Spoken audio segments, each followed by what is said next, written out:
the middle of the week again and almost the end of October. Pero tayo po ay magsisimula pa lang. Kamusta po kayong lahat? Nako, sana as always, we can get you up to speed on the day's latest stories and we will be doing that right now. I'm Denise Tan. Hello, Denise Tan. Ako naman si Lord De Vera. Long weekend para sa maraming manggagawang Pilipino, except for us, dahil sa undas. Magandang panahon para makabawi ng lakas. At magmuni-muni na rin sa iyong napakaiksing life. Life is short, so please watch Afternoon Delight.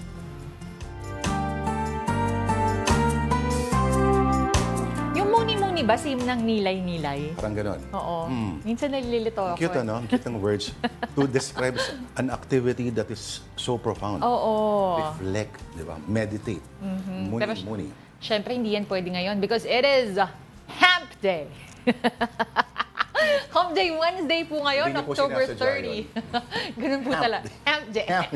Alam mo na yan, di ba? Bukol yun. Hump. Oo. Alright.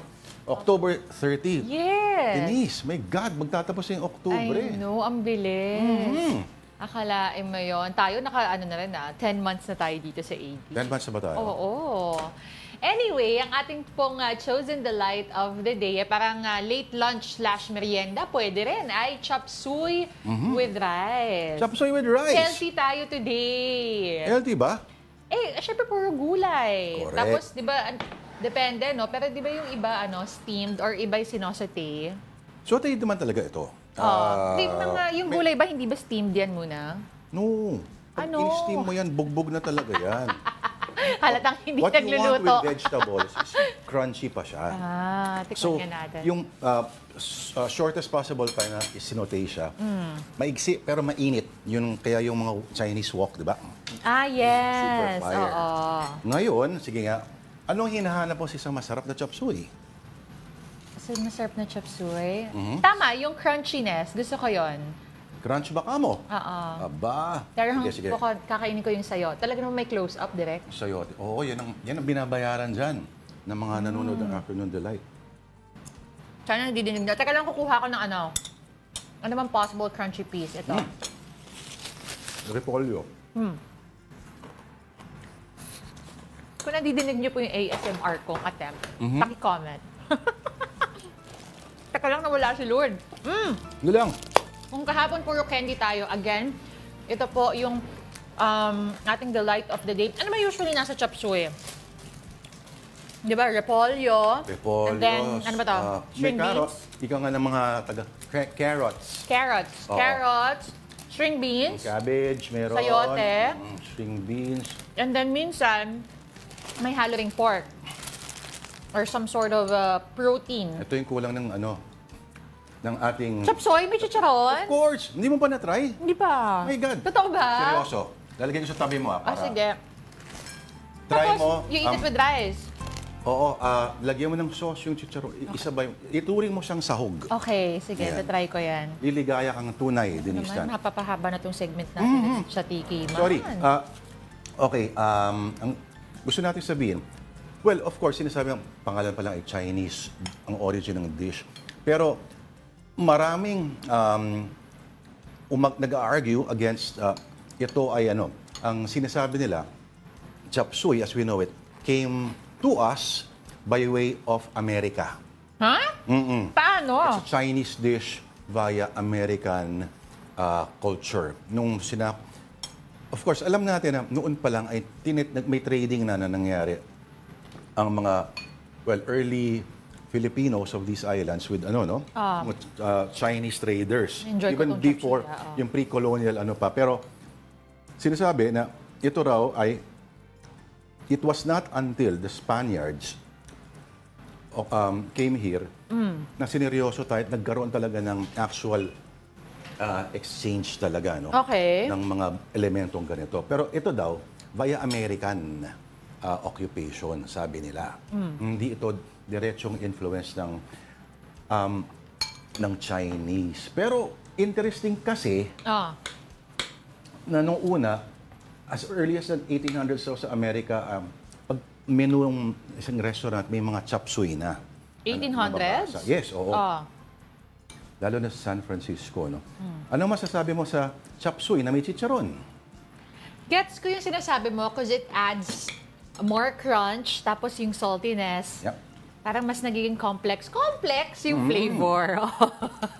At yun ang gusto natin. Oo. Complexity. Tsaka yung texture for me is very important. Yung may variation ng textures. Masarap with the rice also. Okay, sana po masarap din ang inyong merienda o kaya naman ang inyong late lunch at sabayan nyo or magsabay-sabay po tayong silipin ng atin naman mga stories on social media. Unahin natin ito on Catholic TV and Forbes.com. Who is Luce, the anime mascot of the Catholic Church? Explained. Yan po yung nakikita nyo on your screens. Yep. In an attempt to bring the church closer to young people. Yes. So, in time for the 2025 Jubilee celebration ng simbahan, inintroduce itong anime mascot na pangalan ay Luce. Luce, no? oo. Hindi po Luz, kundi Luce. Italian kasi, kaya Italian Luce. for the word light. Oo. So, kung magtataka kayo, ano ba tong get up ni Luce?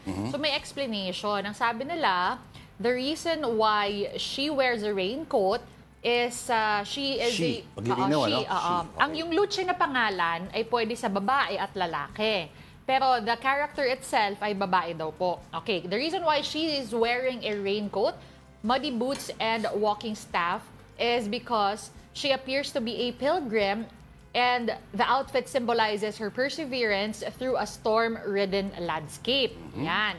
Si Luce's whole outfit daw is may Catholic iconography and symbolism. She wears rosary beads around her neck and her bright blue hair, a reference to the Virgin Mary's blue hair covering. Tapos, Luce also has scallop shells in her eyes, which are an iconic symbol of the Camino de Santiago pilgrimage, with the shell representing the way to the cathedral. Ang interesting lang na ang itsura nitong si Luce was done in the chibi style no ng Japanese art. Ito ay, of course, kung titingnan mo yung template ng Hello Kitty. So short, stumpy limbs, pero malaki yung head. Oo, at napaka-interesting lang, ano? At sari-sari, of course, ang reaction ng mga Katoliko sarado dito. May iba na nag-a-agree na kailangan ba ng simbahan ng ganyan. May iba naman na nagre-react na nagsasabi na kailangan pa ba ng mascot ng Aside Catholic Church? from the yung Hindi ba yung mga... may representation naman na. May representation, ha? Pero yung idea of a mascot kasi, yung cute, short, fluffy, ibang usapan ata yun. Pero kung kayo, mag-react kayo sa mga comment section, ha? Lalo na isang commentary natin, si Lucifer. Si Lucifer Satanas. Please mag-react ka. Ito yung mga iba-ibang post ng mga tao, no? Ito si Binsu, ang nakalagay, don't mess with Luce. Tapos meron dito parang medyo fighting form. Itong si Luce ang nakalagay doon sa kanyang speech bubble, don't mess with me, I have the power of God and anime on my side. Anyway, may mga magsasabi rin naman na hindi sila agree. Hindi ba mismo yung logo mismo na krus lamang, formerly is symbol of torture. Ngayon ay ginagamit for symbol of spiritual authority. Yung crucifix, ano? May mga kagaya naman ito, bakit, kung pipili lang daw, parang medyo dumbed down version daw ng Katolisismo. Ito, kumpara mo raw kay Saint Dominic Savio. Ito raw kasi Malahari Pater ang dating. But, of course, Catholic Church and las young boys, medyo hindi yata komportable yung ganong, sabihin natin, juxtaposition. Okay. Pero cute naman itong si Luce, no? Di ba? Kaya lang syempre kasi kakaiba, kaya nga nagkakaroon ng mixed reaction dahil never, well, I might be mistaken, but from my knowledge, wala pa tayo nakikita in the past na talaga anime style na naging mascot na sinasabi nga nila ng Catholic Church. Yes. Kaya nagtagal ang Catholic Church ng ilang libong mga siglo o taon dahil sa ganyan. Di ba? If you mess with that, delikado yari ka. I mean, the greatest, the complexity of the Catholic iconography renders it eternal, sinasabi. This one, kung may tatanungin ka iba, this one rather dates everything. Na, kumbaga, darating ng punto, lilipas din yan eh. Yun nga, say what you want about the Catholic Church, pero marami ng mga atheists na na-outgrow ang Catholic Church. Di ba? Like sila John Lennon, sabi, we're bigger than Jesus. Wala na si John Lennon, andito pa rin ang simbahan. Pero ang ika-clarify pala natin is, hindi naman daw siya mascot ng Catholic Church. Of the Jubilee lang. Of the Jubilee, oo. Pero syempre, nare-relate din kasi siya sa Catholic Church. Tayo na, ano tayo dyan? May mascot na tayo para dyan, diba? Yung bubuyog. Bubuyog? Yes. Diba? Yes. Oo. Jubilee, meron tayong? Yes. Ano? Sabihin mo.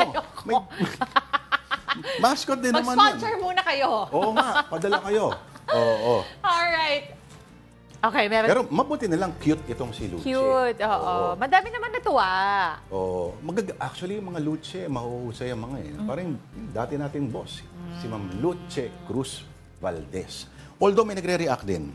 Bakit daw Luce? Kasi parang malapit-lapit daw sa Lucifer. Luce means light kasi. And you have to remember, once upon a time, si Satanas was the brightest angel of them all. But because of the sin of pride, tanggal siya. Okay. Take note, hindi logo, hindi mascot ng simbahan si Luce. Okay. All right. Moving on to another story on Business World Online. President Bongbong Marcos tells the Energy Regulatory Commission to consider halting electricity bill payment in storm-devastated areas. And that's for 3 months. 3 months lang. Ano po ba sa tingin nyo yung mga nanonood sa atin? Gaano At katagal ba? staggered payments din, from October to December ang sinuggest. Okay yan. Ang problema rito ay paano pagdating ng December, may bagyo pa ulit. Ang dami pa eh. Oo. Mamaya pag-uusapan natin ngayon pa nga lang. Namomroblema na naman mga taga-extreme northern Luzon as we speak dahil etong si Leon nag-swell na into a super typhoon lang naman. My God.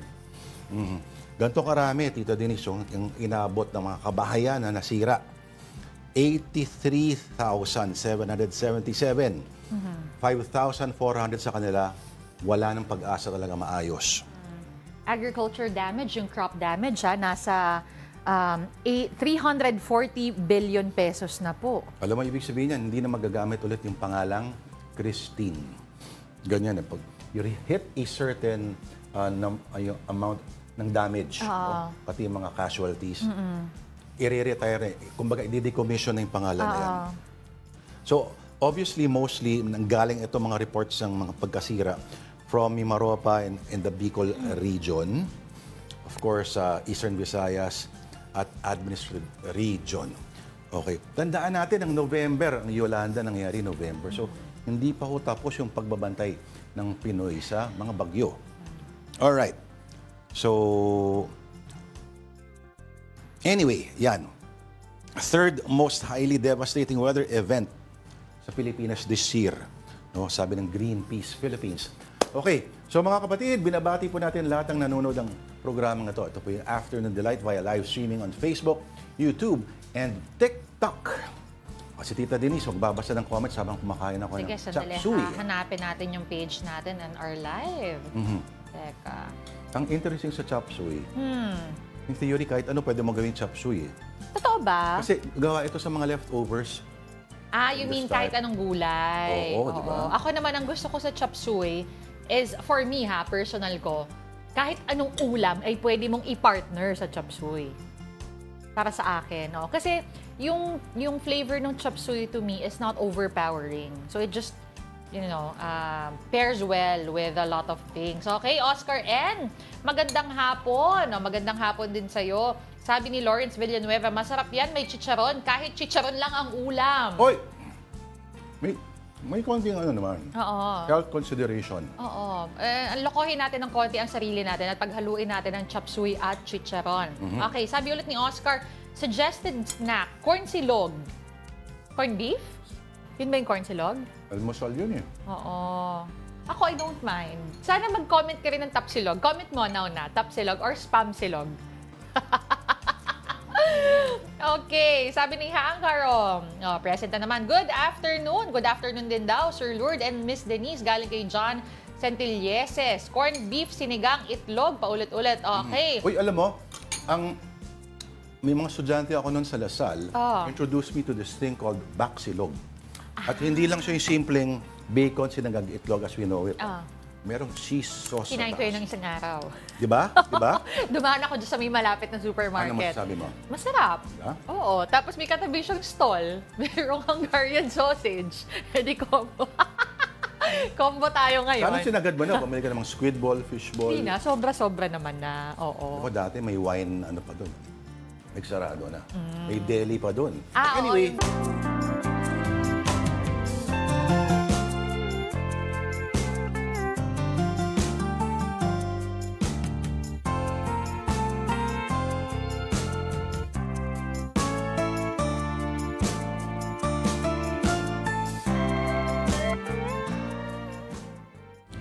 Nagbabalik po ang Afternoon Delight dito po sa One News.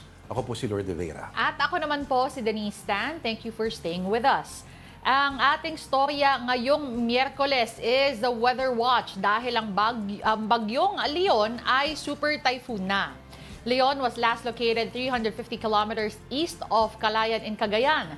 It is packing winds of 185 kilometers per hour and gustiness of up to 230 kilometers per hour. Pag-asa says Leon will be closest to Batanes from late evening today to tomorrow morning. A landfall in the province has not been ruled out. Signal number 3 has been raised over Batanes as well as parts of Babuyan Islands and mainland Cagayan. Meantime, several areas in Luzon are under signals number 2 and number 1.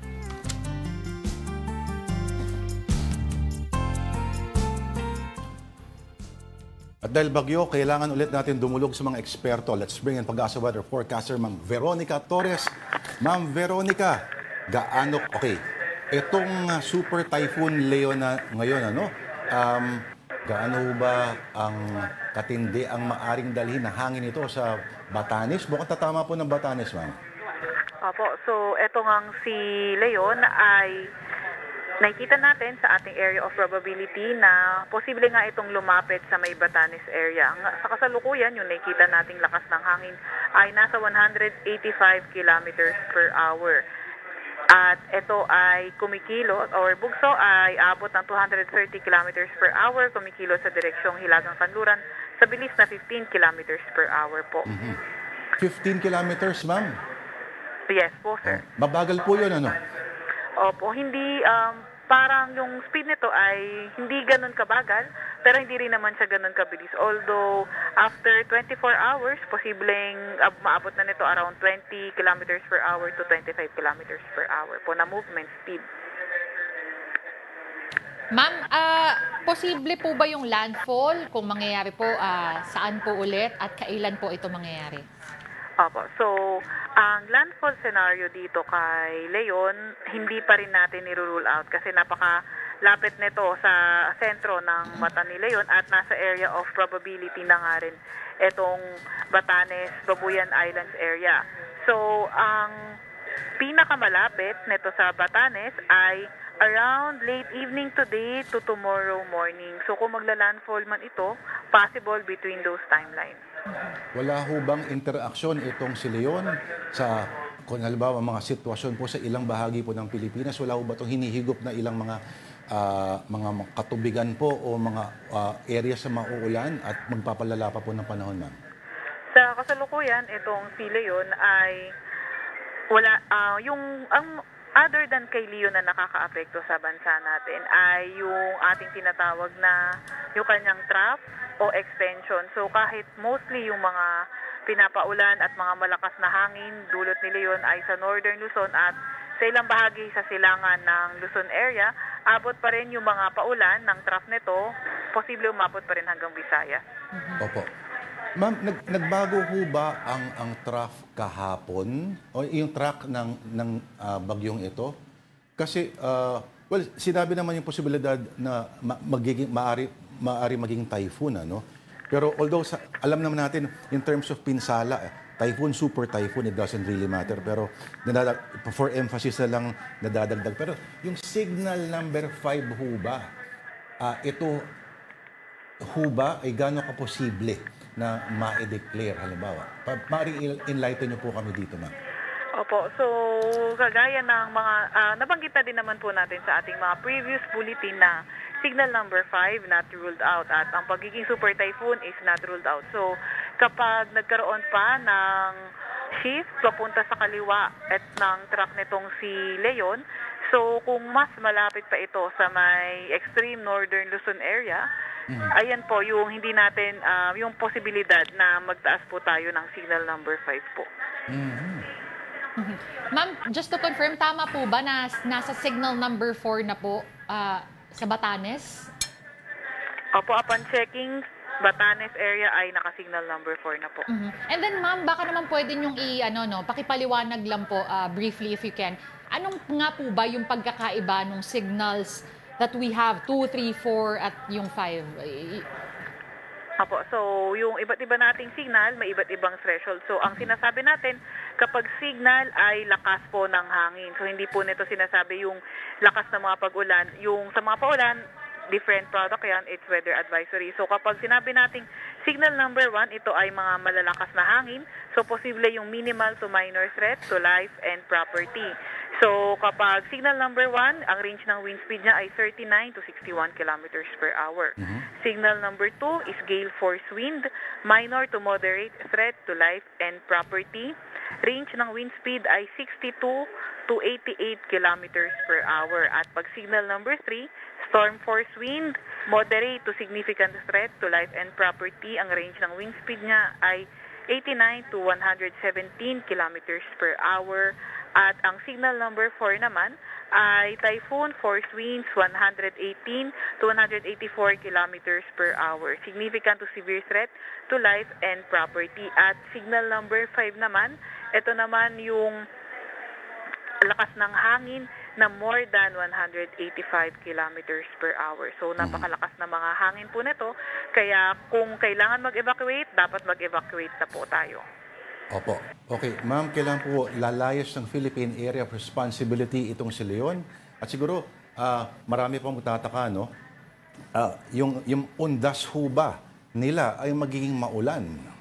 Opo. So, etong si Leon, posible na nga pong lumabas ng ating Philippine Area of Responsibility tomorrow evening or Friday early morning. And then, with regards naman sa may undas, sa mga areas, sa mga nasa may northern Luzon, pati na rin sa ibang parts sa mga western section ng bansa natin, until November 1, asahan natin yung mga kalat-kalat na pag-ulan, pagkidlat, pagkulog. And then sa Metro Manila naman, and then the rest of the country, malaking bahagi ng bansa, hanggang today and tomorrow, posibleng maulan ngayon hanggang bukas, pero pagdating ng November 1, start na po ng improving weather condition po natin. Alright. Maraming salamat po again sa oras nyo. Ma'am Veronica Torres, ang ating Pag-asa weather forecaster. Thank you, ma'am. Alright, at this point, let's check in on Cagayan where wind signal number 3 is up. Dahil po yan sa Super Typhoon Leon. And we have News 5 correspondent Brian Basa. Brian, nasan ka sa Cagayan ngayon at kamusta ang lakas ng hangin dyan at ulan? Hi Lord, magandang hapon. Di ko nakita si Denise kanina, so magandang hapon sa inyo at isang maulan actually na hapon mula rito sa Santa Ana, Cagayan. Mapapansin niyo sa aking restaurant, grabe yung hampas ng hangin at yung buhos ng ulan sa mga oras na ito. Actually, as I see it, as the day goes by, parang pasungit yung panahon because of Super Typhoon Leon. There are a few vehicles passing by, but you won't see pedestrians outside. Kasi nga, it's very risky when you go outside. Halimbawa ako ngayon, I'm trying to be careful kasi pwede akong tangayin ng hangin. Ganun siya kalakas. And I'm not sure if you hear it in the studio. I'll just wipe the lens, ha. Okay, medyo talagang umaanggi yung ulan sa mga oras na ito. I don't know if you hear it, but dito sa Santa Ana, rinig yung howling ng wind. As in, hindi siya pito. It's a howling sound that the wind makes. Because of the impact of the storm. And by the way, yan, makikita niyo yung mga videos taken earlier. The trees violently swaying because of the winds and the rains. Yung mga dahon talagang winawasiwas. Some of them nagkalat na sa kalsada sa sobrang lakas ng paghagupit ng super bagyong Leon. And so far, wala tayong nakikitang flooding at this moment. However, local officials are monitoring 3 rivers in the town kasi baka mamaya raw, pag nagtuloy-tuloy yung masungit na panahon, ay pwedeng magdulot ng flooding sa buong bayan. Nakikita nyo? Okay, so I'm trying to be careful right now. Yeah. Kasi masyadong malakas yung hampas ng hangin sa mga oras na ito. It's blowing from behind me. Kaya, you really have to be careful. And that, again, like what I said on Facebook Live earlier, this is no laughing matter. That's why the residents are really taking steps in order to prevent any further injuries or casualties during this time. Brian, sa pagkakaalam mo ba, sufficient naman ba ang naging preparasyon ng mga lokal dyan, pati ang local government units? Yes, Lord, since yesterday, nagpalikas na raw ang mga lokal na officials. Sorry, let me wipe the lens again. Okay, so since yesterday, nagpalikas na ang mga lokal na opisyal sa ating mga residente because they are aware that there are 7 barangays that are near the coastal areas. So actually, itong kinatatayuan natin ngayon, ano pa lang ito? Ito yung kalsada pa lang ito no? So, kung dito pa lang sa kalsada, makikita, okay, I'll step out of the frame for a while. Yeah. Dito pa lang sa kalsada, makikita ninyo na napakasungit na ng panahon talaga. You wouldn't want to be here at this time, and I'm literally, raising my voice because even I cannot hear myself. So, kita niyo yan, yung hampas ng hangin, the violent swaying of the trees. Nobody is outside, well, except me. At this hour, a few vehicles passing by. This is what Super Typhoon Leon looks like at this hour. I'll try to see if you can see the other side. Ayan, kita niya? How strong the wind is. I'm not sure again if my mic is capturing yung howling, yung hangin. But there we go. So, yan pa lang yung nangyayari dito sa Landa. Ito pa lang yung nangyayari. So, what more yung nangyayari sa coastal areas? Yes. No? We have yet to come closer, pero mukhang mahihirapan kaming lumapit dun sa dalampasigan because the waves are talagang galit, kumbaga, galit yung alon. And in fact, Pag-asa has warned a storm surge of about 3 meters. Aabot ng 3 meters. Wow. So pwede silang panganib sa ating mga mangingisda. Kaya minabuti na lang mag-evacuate sa mga kani-kanilang barangay. Nakikita natin kung nagsisway din yung mga kable, Brian. At this point ba, may kuryente pa rin dyan, hindi pa pinapatay? Actually, Lord, bago tayo sumalang sa ating live report ngayon, wala nang kuryente, no? Wala kuryente dito sa tinatayuan natin. Medyo violently humakagupit na naman yung Super Bagyong Leon. Pero walang kuryente at in effect wala ring cabled internet or walang wired internet sa mga oras na ito. We are just depending on phone data, precisely why we are on Zoom right now. Habol ko lang, Brian, no? You mentioned 7 barangays near coastal areas. Meron ng storm surge warning na 3 meters. Full evacuation na ba to? And then, Earlier, you mentioned 3 rivers in the town being monitored. Meron na rin bang steps that are being taken right now for them to be evacuated as well? Okay, if I heard it right, okay, so tama ba? You were asking Denise about ano ba, kung forced ba or preemptive ang evacuation? Kung lahat na, may mga nagpaiwan o lahat ay umalis na rin because of the storm surge warning.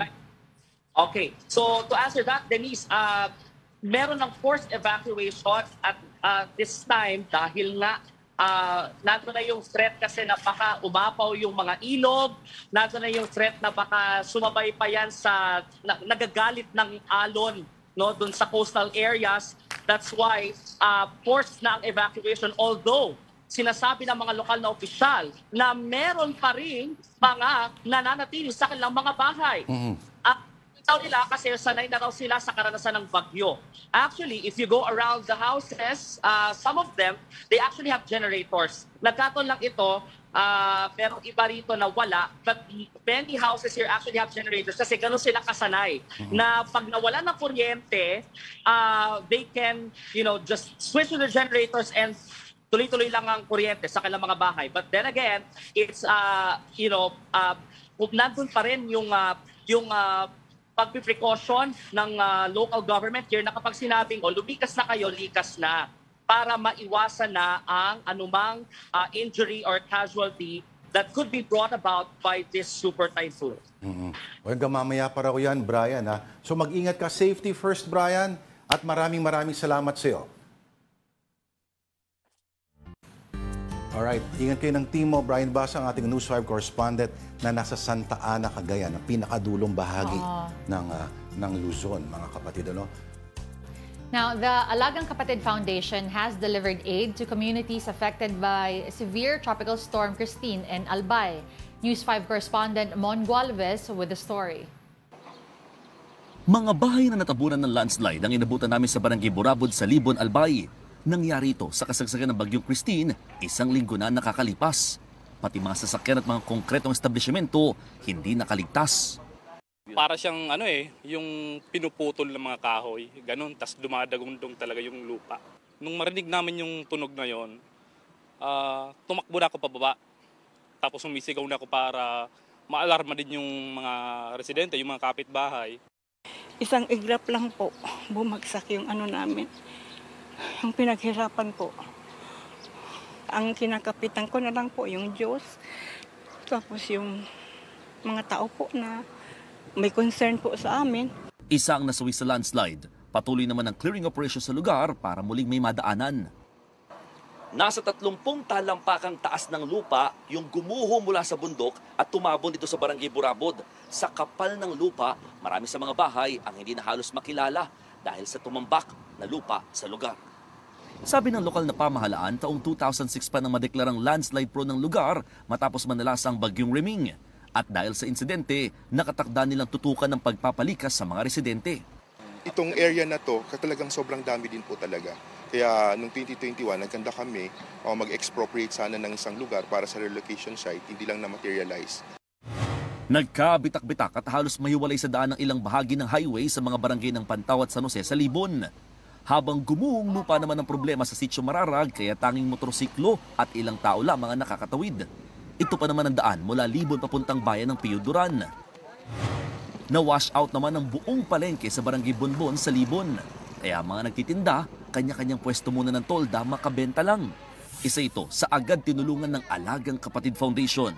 Katuwang ang iba't ibang MVP group of companies na mahagi ng mga relief packs, solar lights, hygiene at sleeping kits, pati ng mga galon ng tubig para sa mga apektadong residente. Here's a quick rundown of more stories on One News. Workers in Region 6 or Western Visayas will receive a minimum wage increase. They will get an additional 40 pesos, raising daily take-home pay to between 480 pesos and 513 pesos. Domestic workers will also see a monthly wage increase of 1,000 pesos, bringing their minimum salary to 6,000 pesos. The Santa Ana Police Station has set up a help desk at the Manila South Cemetery in preparation for Undas 2024. A medical tent, wheelchairs, and separate entrances for men and women rather, have also been arranged. Sharp objects, vehicles, pets, and flammable materials are banned inside the cemetery. And former Senator Sonny Trillanes said the transcript of the Senate's drug war hearing has been sent to the International Criminal Court. In the hearing, former President Rodrigo Duterte admitted to a few things, including instructing police to encourage criminals to fight back. Trillanes added the ICC has also received the House Quad Committee's transcript on a similar probe.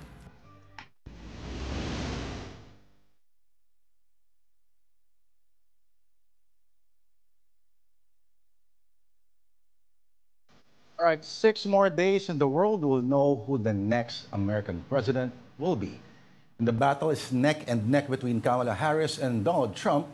And one issue that voters want each to address is the economy. And here's an assessment from the Associated Press. In many ways, they're closer than people imagine. Expenditures on our military and defense budget would probably be comparable under both plans. Both candidates are protectionist. They favor tariffs, but the difference is to what degree. A tariff is a tax, and the way that works is it restricts imports into our country by a bit, but it also allows domestic producers to raise their prices. So we can expect that on many items, prices will rise. However, the Trump strategy appears to be to redirect more manufacturing and economic activity within the confines of the United States. This new American industrialism will create millions and millions of jobs. I think the biggest differences, however, are in housing and taxes. Specifically, the Harris plan is interesting because she would like to offer first-time homeowners a $25,000 grant in order to make a down payment on a home. The American people face a choice between two fundamentally very different paths for our economy. The other major difference between the two candidates is without doubt in terms of taxes. Trump will cut taxes far more than Harris will. We're cutting the business tax from 21% to 15%. Look, I'm a capitalist. I believe in free and fair markets. Both will run a deficit and contribute to debt, but relatively smaller for a potential Harris administration than a potential Trump administration. For both candidates, these are agendas, these are platforms, these are proposals. How much would actually get into implementation, whether by presidential action or by legislation by Congress? Who knows? You're still watching Afternoon Delight on One News. Time for another breather. We'll be right back.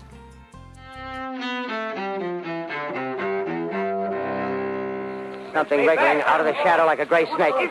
Now it's another one and another one and another one. October 30th, 1938. A fictional invasion by Martians on the radio spooks Americans on Halloween Eve. Ladies and gentlemen, it's indescribable. I can hardly force myself to keep looking at it. It's so awful. The eyes are black and they gleam like a serpent. The mouth is kind of V-shaped with saliva dripping from its rimless lips that seem to quiver and pulsate. As the live drama The War of the Worlds starring Orson Welles airs on CBS. The play's fake news reports panic some listeners who think the Martian invasion is real. 1998. In Nicaragua, a mudslide caused by Hurricane Mitch kills at least 2,000 people. 1974. It's the rumble in the jungle in Zaire, now known as the Democratic Republic of Congo. Muhammad Ali knocks out George Foreman in the 8th round of a 15-round bout, regaining his world heavyweight title. And 2000. I want to give you the bad news first. This program is going to go on forever. Boy, you think you're tired now. Steve Allen, comedian, TV host, author, and composer, dies in Encino, California. Allen, the first host of NBC's Tonight Show, was 78 years old. Today in History, October 30th. Ed Donahue, The Associated Press.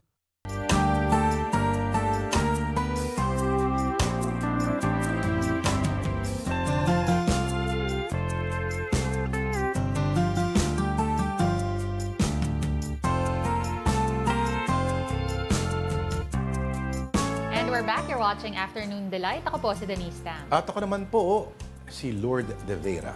Now we keep you up to date on the latest in sports. TNT Tropang Giga and Barangay Ginebra San Miguel are clashing in Game 2 of the PBA Governors Cup tonight.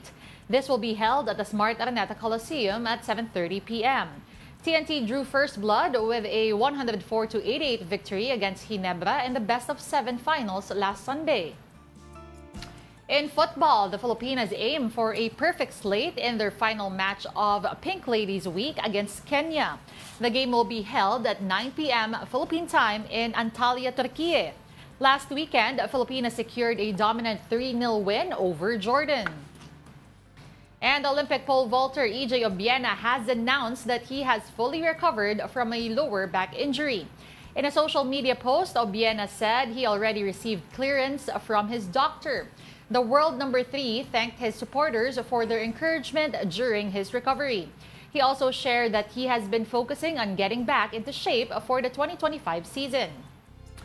At dahil malapit na ang undas, isang sili pa sa social media on the Philippine Star QR codes on tombstones. Nako, the QR code contains videos, photos, and a biography of the deceased, offering visitors a new way to remember and celebrate the lives of their departed loved ones. So, sino magsascan ng QR code na yun? Hindi ka mag-anak? Siguro pwedeng ka mag-anak. Hindi, kasi paano kung kilala mo na naman yung nag-depart? Baka pa rin yun. It's also a way of looking back at videos or photos. Let's say, kasi traditionally, syempre pag pupunta tayo sa ang nakikita natin yung lapida lang, di ba? Wala, pangalan lang. Yung mami ko, may picture yung kanya. Pwede rin. Yung pinakamagandang picture pa niya yun. Pero kasi, hindi ka naman pwedeng maglagay ng sandamakmak na litrato, di ba? So, pwedeng while you're there, you're talking to your loved one na maalam na. Pwedeng... Kaya ako interesting para sa akin yan na isa sa mga gawain ko noon, titignan ko yung mga pangalan, tapos ano kayang buhay nito dati? Talaga? Yes, isang gawain ko yan.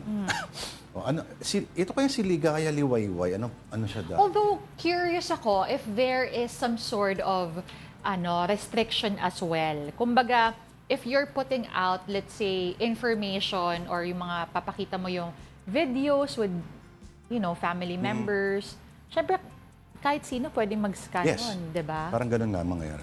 So, pwedeng yung random person na siguro may, ewan ko. Pwede kayang may QR issue code doon sa namatay. Pwede ba yun? Posible. Ano diba? gagawin niya? Pwede niyang makita kung sino yung mga bumibisita. At papatayin niya? Hindi naman ganon. GV lang tayo dito. But all I'm saying is, you're putting out information private about... kasi. Private kasi. So, pwedeng itong taong to, kunyari, curious ka lang doon sa tombstone na yun, kung may picture. Pero makikita mo, lahat pala nung kamag-anak, parang... Mga heavy guts. Might spark certain unwanted interest. That's all I'm saying. Doon sa mga bibisita. Kung makita nila yung mga picture. Lalo na kung may lihim sila. May nililihim sila. Pero kung good deeds na lang iniwan ng tao ngayon, bakit hindi maganda ma-infect yung mundo? Pero nakakatuwa rin talaga kasi nga, it's a way to look back at certain memories na pwedeng hindi rin naman talaga masilip or mapanood agad while you're taking your time, diba? Alam mo, ang interesting dito din, meron sa creative writing dati, meron akong mga exercise para sa mga estudyante ko. At isa sa mga exercise na to, medyo morbid at maraming hindi komportable. Sabi ko, kung hindi kayo komportable, pwede kayo hindi mag-participate. Imagine ninyo kung ano yung gusto ninyong nakasulat sa tombstone ninyo. Or sa grave ninyo. Grabe yun. Kasi,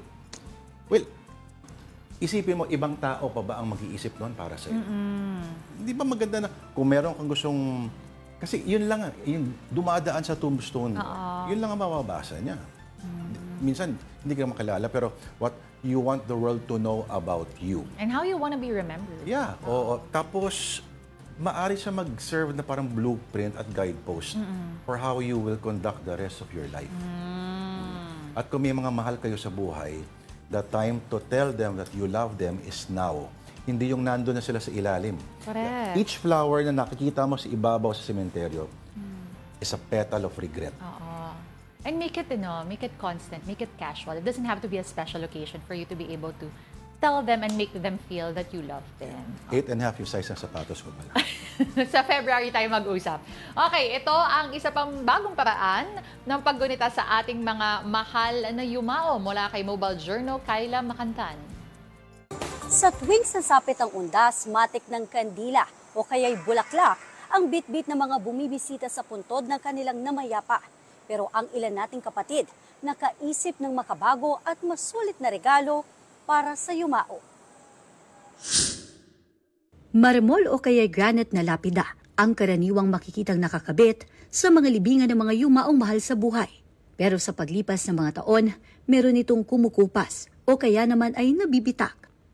Nauuso tuloy ngayon ang mga sintra lapida, madaling bitbitin, at nalalagyan pa ng litrato ng namayapa. Yan ang ginagawa ng negosyanteng graphic artist na si Ayong Salazar Jr.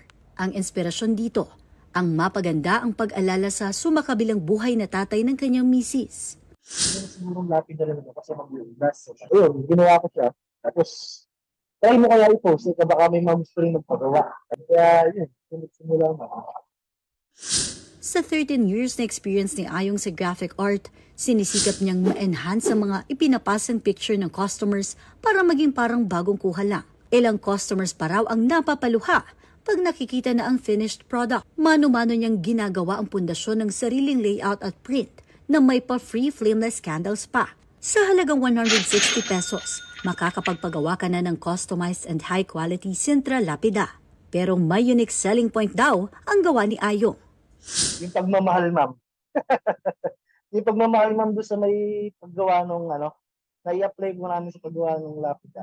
Kaya i-enhance namin kung igaganda pa talaga, isasagad namin yung ganyan. Yun, ma'am. Kung may lapida at kandila, hindi mawawala ang bulaklak. Pero imbis na mga malalaki at buhay na bulaklak, uso ngayon online ang mini funeral flowers. Meron pa yung stand at ribbon na may message. Handmade ang mga bulaklak na hindi nabubulok, kaya pang matagalan talaga.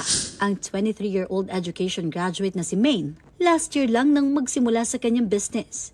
Kaya unang undas din niya sa paglalako nito. Nagbenta na po ako ng mga flowers nung Valentine's, December, ganun po. Parang ang tumal kako. Kaya nag-isip po ako ng ibang way para mas bumalik ulit yung benta ko. Ng dalawang klase po yung ginagamit ko, fuzzy wire po and yung satin ribbon po. Ang isang memorial flower katulad nito, mabibili sa halagang 150 pesos. Pwede rin daw na mas malaki depende sa gusto ng buyer.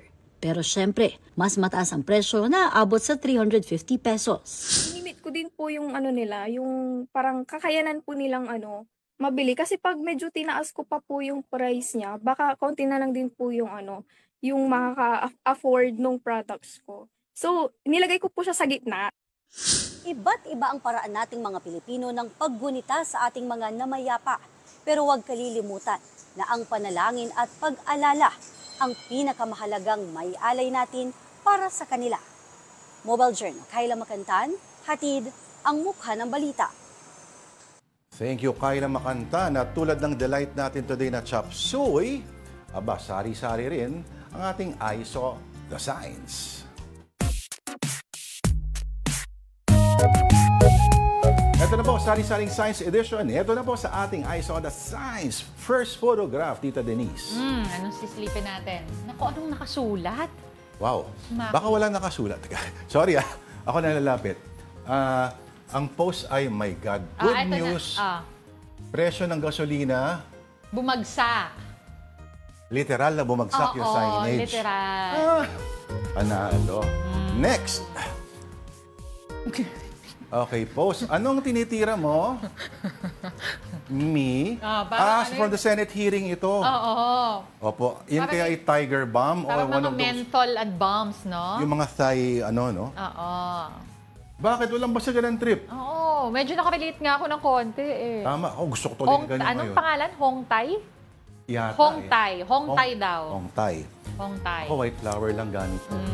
Next. Ito. The iconic Magandang Gabi Bayan Halloween Special. Mama, anak, wala na palang mantika. Hindi ko na-gets. Hindi ko rin masyadong na-gets. Pabibili na yung anak ng mantika? Oy, pero classic yung ano Correct. Dati hindi ako makaligo pag nanonood ako noon.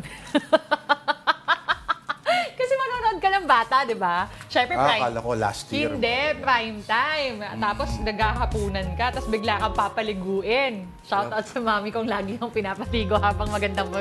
Hello, mami. Sana po, tinigil na yun. Awa yun! Ganong gawain ngayon. No? Bakit mo pipilitin maligo? Takot na takot pa ako. Doon sa tikbalang. Child abuse yun. Meron pa, ha? Ano? Bago siyang ilalabas. Ay, totoo ba? Hindi ko alam kung this weekend or last weekend, pero meron. At ganun pa rin. At alam mo, marami tayong mga katrabaho na galing dyan sa programa ngayon. Isa doon ang ating boss.